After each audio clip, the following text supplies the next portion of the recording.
What's up, everybody? I thought instead of playing with this big turquoise ball today, I better start making my YouTube video. The reason I have this is because I needed a globe or a world. Y'all remember that song back in the day? Whose world is this? The world is yours. The world is mine. It's mine, it's mine, it's mine. Whose world is this? Yeah, I know. I just thought I would throw that out there in case there's any record executives or anything out there that want to give me a music deal. I'm open. Just send me a message. Okay, well, I might not get a record deal today or tomorrow or in the future, but I will talk about latitude and longitude. So let me stop goofing off. Y'all know I'm a weirdo. And let's get to today's topic. So, latitude and longitude and airspace. That's what we're going to talk about. We're going to go into PSI True Talent. PSI True Talent. It's a tongue twister. FAA PSI exams.com. Go down to the bottom, like we did the other day. Unmanned Aircraft General. Select that, and boom, here comes your exam. Now, the other day I said, or the other video I said, 46 questions in this test, the practice test. You could take it as many times as you want, 1.5 hours you get. The actual exam, it says right here, is 60 questions and you get 2 hours. So I just wanted to clarify that. All right, so here we go. Today we are going to take all the questions that have supplement, figures, and legend. And most of them are airspace, and I think there's one performance question, but for the most part, they're airspace, latitude, and longitude. So let's get started. All right, so just a refresh on latitude and longitude, and I can get rid of this ball. So you got your Earth. Let's just say here, equator. You got 90 degrees north, and then you got 90 degrees south. So that's that. And then you've got over here in England, I can never say it, Greenwich, that is the prime meridian, and that's 0. And then you've got the equator, which is 0. And you got your lines of longitude. They go this way. And you got your lines of latitude. They go north and south. And then you got everything on this side of England, Greenwich, England, is east. And then everything this way is going to be west. 360 degrees around. And then you got 180, 90, and 90 for latitude, longitude. So that's it for that. Class is over. Just kidding. All right, now let's get to the questions. Number 1, which airport is located approximately 47 degrees, 40 minutes? Man, look at me. I'm still trying to spit rhymes. You see that swag I got? I'm just kidding. 47 degrees, 40 minutes, north latitude, and 101 degrees, 26 minutes, west longitude. So we will pull up the chart supplement, which I have here. There's a link for it in the description. You would go to figure 21, that's figure 21. It's kind of confusing because it says page 20, but you got to make sure you're on figure 21. Now, the latitude was 47 and 40 and 101 and 26. So you got here, there's 101, and then 26 would be this direction. And then you have 47, which sometimes it's hard to see the lines there. Oh, here we go, 48. So 47 is going to be in this direction. So you have 48, 47. So it looks like this airport, Garrison, is going to be a match.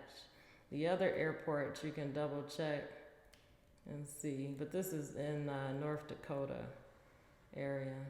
There's Mercer, that's too far down.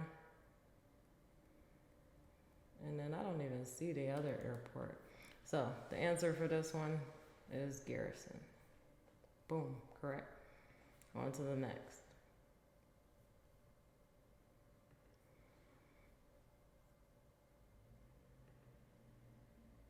All right.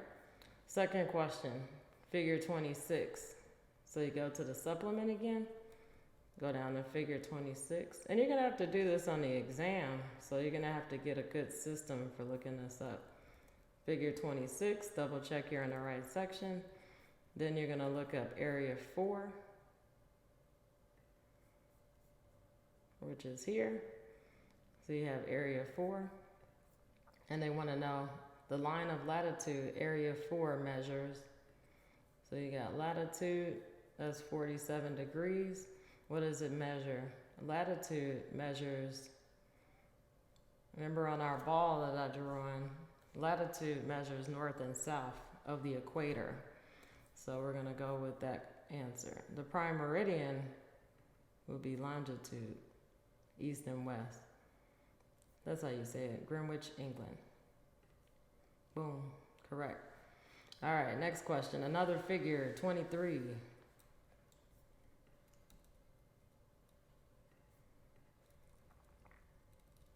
That's figure 24. So that's why it's very important, because I've been on a figure, I thought I was on the right page. I spent 5 minutes on the exam looking for it, and I was on the wrong page. So here we go, figure 23, area 3. Now this is an airspace question. So area 3, which is here. Oh, Savannah, they want to know. Savannah Class C airspace. So here's the supplement. We'll zoom in. And I used to live down here. I love this area. Savannah, Georgia. So this is Savannah, Georgia. And you have the airspace with the double ring, which you'll learn about in the training that you do. These are altitudes. So the center circle is surface to 4,100 feet. That's what that means. This one is 1,300 feet to 4,100 feet. So the question is, what is the floor of the outer circle? So here's the outer circle, and these numbers represent the floor and the upper limit of this airspace. So 13 equals 1,300, and then it's going to be 1,300 MSL, because those would be in MSL, mean sea level opposed to above ground level. And you'll learn about all that. But this, again, is just giving you exposure to see if you feel like these topics are interesting to you. So that's why we're going through it pretty quickly. But I can give you a link that has the training with detail on each of these questions so that you can learn the right answers for them. Not just looking at my answers and seeing what the correct answer is, but actually knowing what it means, knowing what mean sea level means, knowing what Class C airspace is, Class D airspace, things like that. And a lot of it, like I said, is memorization. It's not difficult. All right, here we go, the next one. The chart, this is figure 59, so we've got to go down quite a bit. Sometime I'll just kind of type it in here, and it'll pull up 59 pretty quick. Go down, double check. All right, we're in figure 59. So VR 667, 167, 38. They want to know if this area is hazardous to a small UA. So you got to look for these. I think I've seen it before, so it might be a little bit faster for me. But here they are. I'll zoom in on them. These are the gray line they're discussing. And these are military training routes. And when you have 4 digits, that lets you know that they go from the surface to 1,500 feet. So if you're flying your drone, then that could be dangerous to you because you might have military aircraft flying at that altitude. So this says no. It'll be above 400 feet. Nope, we just talked about that. A military training route is from the surface to 1,500 feet AGL, which is above ground level. That sounds like the right answer, but we'll read the last one just to make sure. Yes, the defined route provides traffic separation to manned aircraft. It does not. It's your responsibility to stay clear of it. So again, these are all airspace questions. These we went over yesterday. Here we go. Another figure, figure 21. Let's go to that. I think we were on figure 21 before, but let's double check. That's figure 22. Here we go, figure 21. Now they want to know, say you're hired by a farmer to use your small UA to inspect his crops. The area that you're to survey is in Devil's Lake West MOA, which is a military operation area, east of Area 2. How do you find out if the MOA is active? All right, so basically the area they're referring to is this Devil's Lake here. And when you see this outline with the lines and you see Devil's Lake MOA, that area you need to go and look and determine what hours they're active, what altitude they're active, and where you can find that is not in this military ops directory, it's not in a UAS database, it's in the chart legend. You look in there and it's gonna tell you if it's active and if you can fly there with your drone. All right, here we go, another figure. I hope you all are doing okay. We're moving right along. Figure 20. So figure 20 is probably on 19. I think I have it figured out by now. Boom. Figure 20. All right. How would a remote PIC check NOTAMs as noted in the caution box regarding the unmarked balloons? So let's see what they're talking about. So we'll zoom in here. It says caution, unmarked balloons on cable 3,008 feet MSL, and it's pointing to this area. So the way you would check it is, let's see, before you fly app, FAA district office, or obtaining info on a weather briefing. I'm gonna go with that option for this because the balloon is a weather tool. There we go. And that there's information on there regarding items like that. And the only way you'll know that is if you read through the information or take one of the classes, but you'll learn all this. And to me, it's not difficult. It's not like you're studying some kind of nuclear science and doing really difficult equations. It's just memorizing policies, airspace, different altitudes, things that keep you safe and legal. All right, moving right along. Next question. This one is actually talks a little bit about airplane structure. So we're moving away from airspace just for a second. And it says figure 2 that we need to go to. So kind of click up here and go right all the way up. Boom. Believe this is figure 2. Yep, figure 2. Again, always double check your figures. And the question is asking, if unmanned airplane weighs 33 pounds, what's the approximate weight the aircraft structure is required to support in a 30-degree bank while maintaining altitude? This information is here if you need it. Say, for example, you're flying a drone and you want to attach a payload, a speaker. You might want to attach something to drop to somebody if you're doing a search and rescue mission and you want to attach some kind of snacks or food for them, like a couple light granola bars. Then you might want to calculate this to make sure you don't overstress the drone. But most of the time you won't need it with the small drones that you'll be flying. So again, it says 33 pounds. So you would go down here, 33 pounds. And then also you can look here, it says 30-degree bank. So at 33-degree bank, the load factor is 1.54. You take that and you multiply it by 33 pounds. And I believe you get, just calculating in my head, about 38 pounds is what you would get. And you would just, again, calculate 33 times that number that we came up with. All right, so that one had a figure. A lot of these we did in the previous video, so we'll skip those. All right, here's another one with a figure. Figure 26, area 2. Let's move right over to it and see what we have. I think this one has to do with the charts. So, figure 26.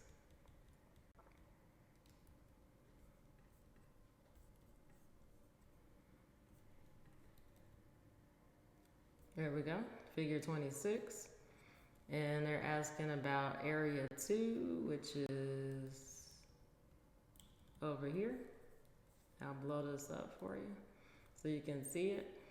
And then the question is, while you're monitoring the Cooperstown CTAF, which is Common Traffic Advisory Frequency, all right, that's when there's not a tower, so you need to talk on the radio and let other pilots and aircraft know your intentions. An aircraft announces their midfield, left downwind, runway 13. So that means the aircraft is landing on this runway in this direction, so they're flying here, and they're coming basically southeast, which is a heading of 130 degrees, and it's at midfield downwind. So this is upwind, downwind is in this direction, and then this direction is your base, and that's your final. So if they're mid downwind, they're right here, and that means they're east of the airport.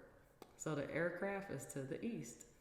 So again, that's something that you'll learn through your training, and a lot of that is stuff from private pilots. So you might start working on your drone commercial 107 and decide that you want to become a pilot. You know, there's a lot of scholarships out there, and there's a pilot shortage now in the US and I think a few other countries. So it wouldn't be bad to learn this and then see if you want to take it to the next level.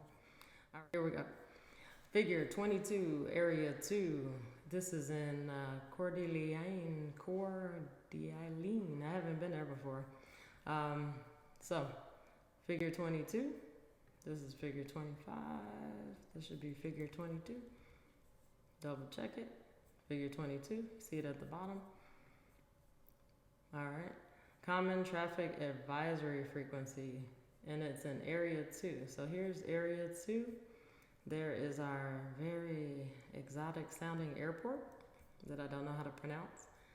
And this is where you would find frequencies. So you have a AWAS, which is weather, 35075, you have that frequency. But when you see a C, 22.8, that tells you that that's a common traffic advisory frequency that you need to monitor. All right, here we go. Figure 26, area 4. So,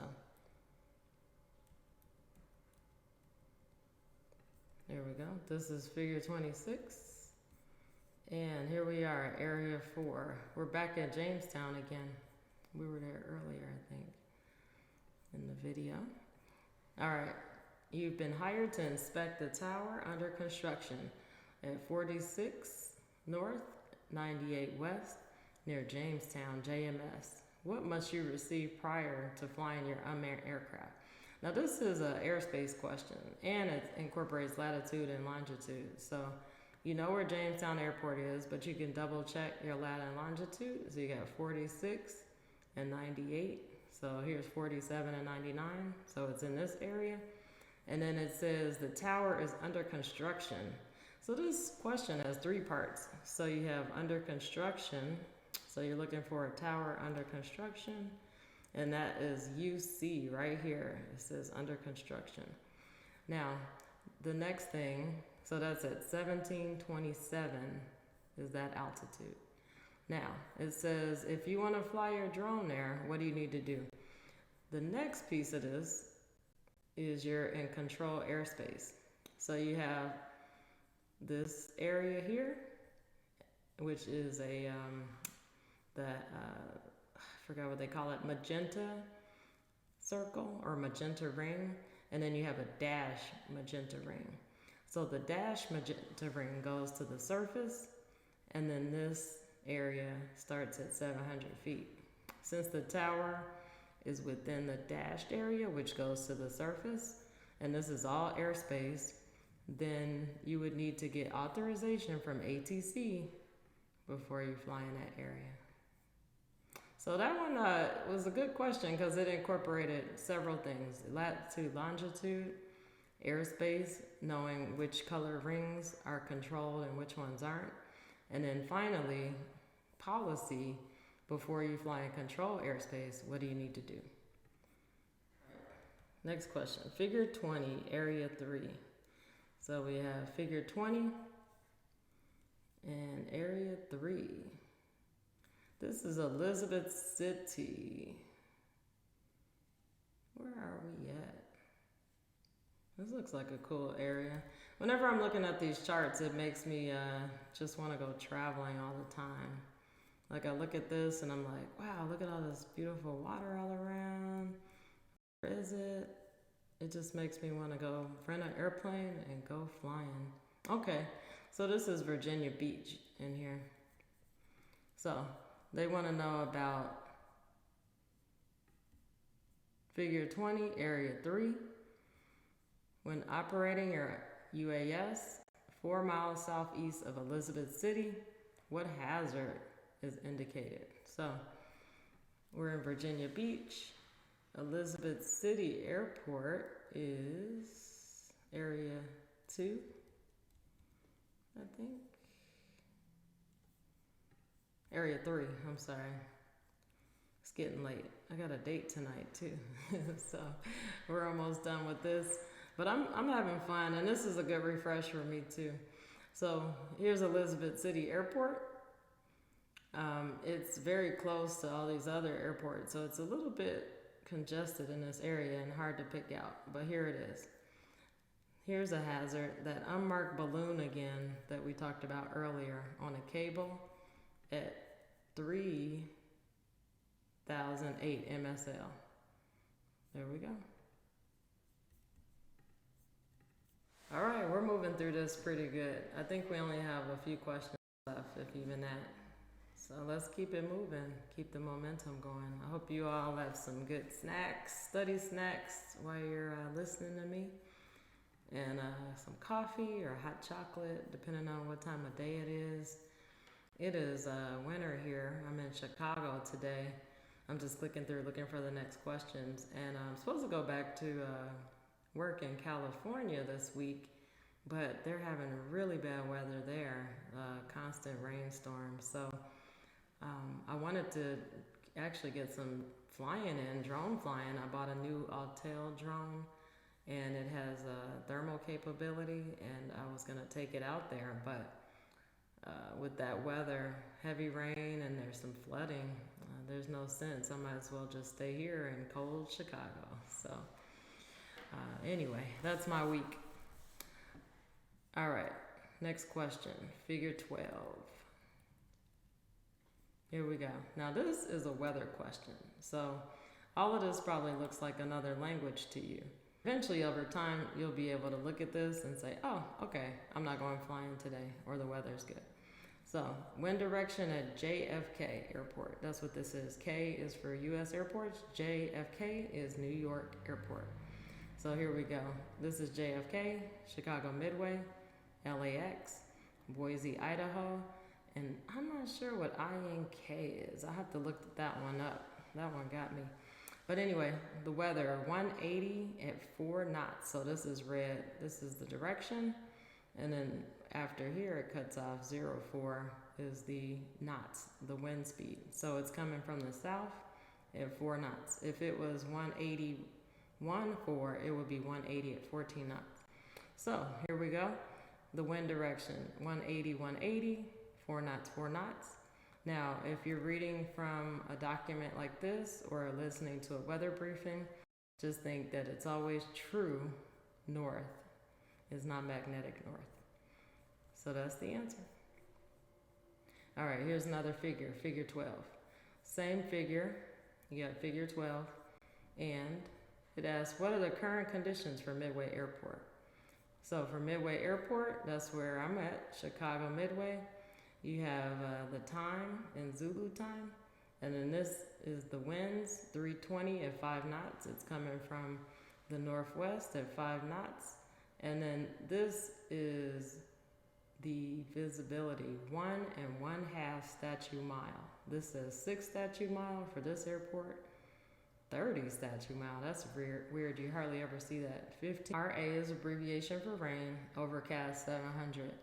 So 700 overcast, and visibility we talked about was 1.5 statute mile, and it was rain. So this is the correct answer. Now, one thing I wanted to point out is this here, where it says overcast 007. So 007 is read 700.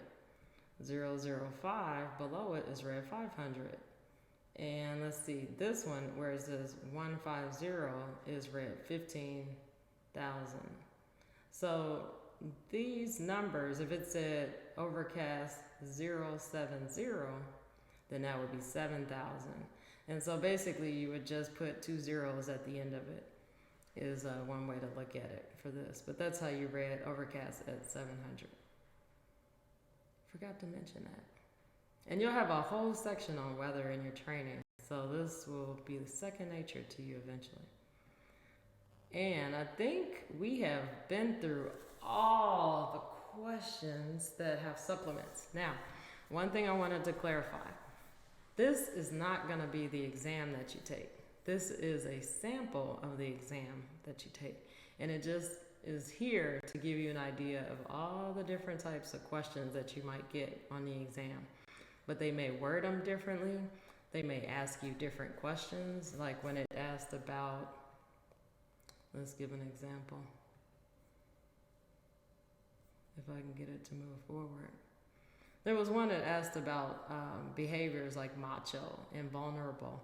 When it asked about things like that, I think it asked us and the answer was macho. But they might ask you a question where the answer is invulnerable. So you need to know all of them. In this question, it asked about remote PIC and Class C airspace. It may ask you a question about Class D airspace or Class G airspace. So I don't want you to think that you can just go into these practice exams and just memorize these 45 questions and pass, but you actually have to study each section. And I think there's probably a bank of a couple hundred questions that they can use for it, and they pick them randomly. And they're all multiple choice, so there's no tricks there. There's probably some websites that let you just keep. I think one time I took one of these exams, I think it was like instrument or commercial exam, and I just went somewhere all day after I had studied for 2 or 3 months, and I just went through questions over and over and over and over again, just to give me a good idea, get me in a rhythm of answering them, going faster and faster. And I passed the exam. I think I had like a 90 or something like that. So that's another technique you can use if that helps for you. If it doesn't, it's always better to know the material than try to memorize things. But I recommend a combination of both. Because like I said, there's a couple hundred questions in the bank that they can use to pull for your exam. But you'll only have 60 questions on your exam. And this just gives you a good idea of what you might experience and some of the topics. And I hope it was helpful for you. Now, if you want, we have some time left. I could spit another rhyme on the mic, you know. I can give y'all some Lauryn Hill, some P. Diddy, some Biggie, you know. Just let me know.